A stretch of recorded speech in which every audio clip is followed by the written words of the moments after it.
Hey, Steven. This is going to be my lab video for the sheep brain dissection. Um, as you can see, I don't have anything in here with me. Just my paper, identifying what I need, well, telling you what I need to identify, and my dissected sheep brain bag highlighter.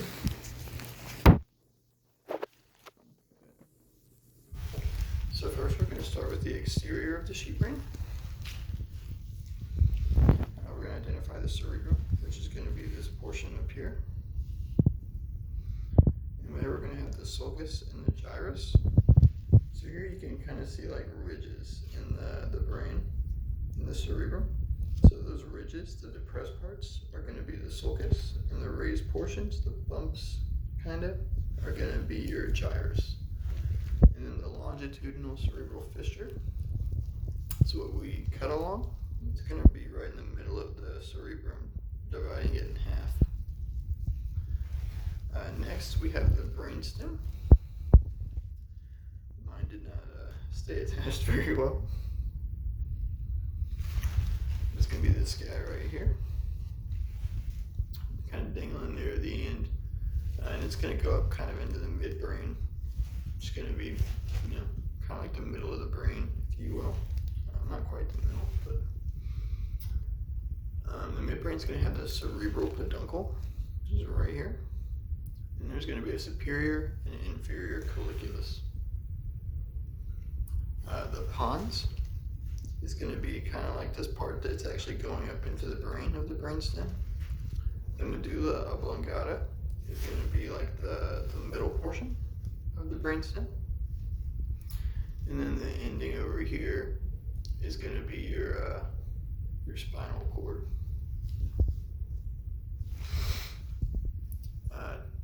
Next, we have the cerebellum, which is actually going to be back behind the cerebrum right here.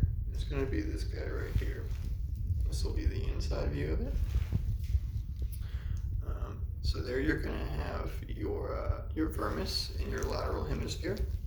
So your vermis is actually going to be the middle portion. It's kind of running down the middle right here. And then either side is going to be your lateral hemispheres.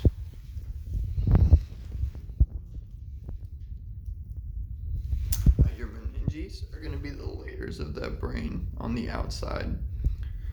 So your dura mater is actually going to be this covering that you see is kind of grayish. And then below that we'll have the arachnoid, which you can kind of see coming up here a little bit. And beneath that we have the pia mater. Next we have the pituitary gland. It's going to be this guy right here, just kind of hanging out at the bottom. And then we'll go over our cranial nerves.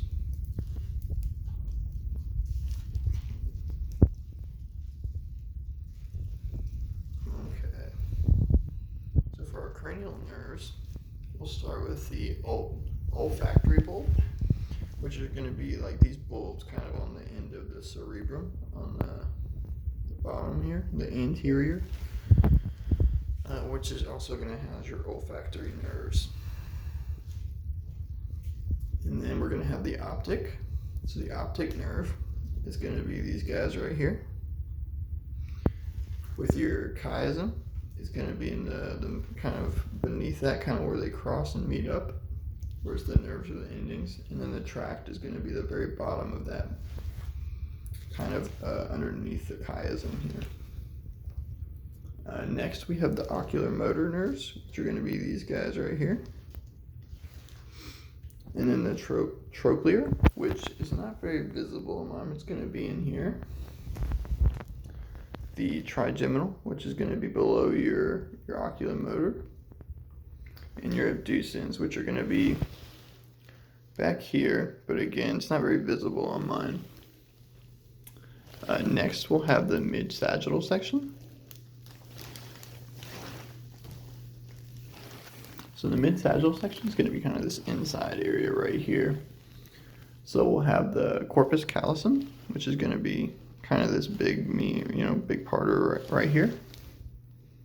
And then we're going to have the thalamus and hypothalamus. So thalamus and hypothalamus.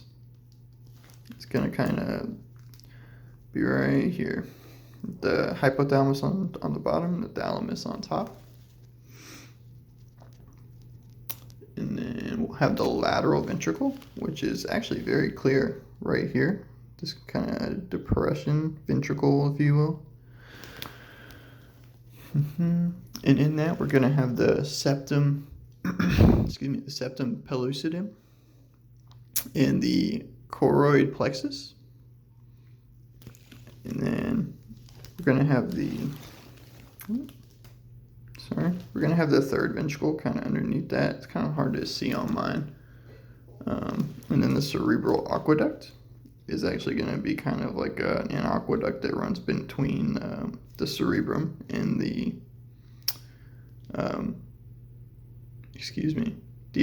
cerebellum, kind of right here. And then the fourth ventricle is actually going to be, it's not very visible on mine, but it'll be here, kind of at the bottom of the cerebellum.